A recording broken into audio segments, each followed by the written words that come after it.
In the quiet spaces of life, in the long, drawn-out moments between a prayer and its answer, we find ourselves waiting. It's a space that can feel empty, a silence that can feel deafening. But it is here, in the stillness of the wait, that the true quality of our faith is often revealed.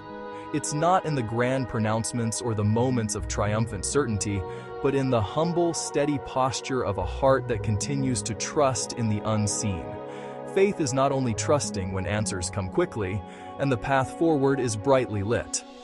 Often, faith becomes strongest when life remains unclear, when the fog doesn't lift, and the heart still chooses gentleness over anxiety.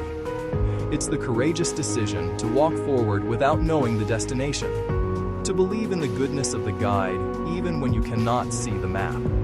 This is the faith that sustains, the faith that is forged in the crucible of uncertainty. This period of waiting is not passive, it is an active, sacred process.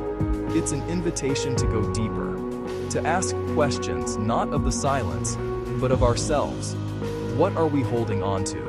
What fears are we allowing to take root? The waiting is a classroom, and patience is the lesson. Waiting refines trust. It strips away the superficial, the transactional belief that if we do the right things, we will get what we want immediately. It purifies our motives, teaching us to love the giver more than the gifts.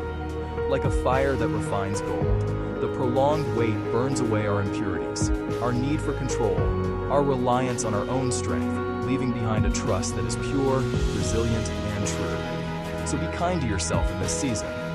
Choosing gentleness is an act of profound strength. It is the quiet rebellion against the world's demand for instant results.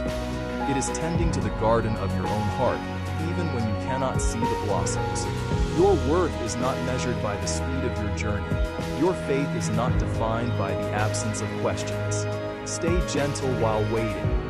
Let your breath be a prayer. Let your posture be one of open-handed hope. For it is in the patient, gentle waiting that we are transformed, becoming more of who we were created to be. Inspire yourself. Follow for daily motivation.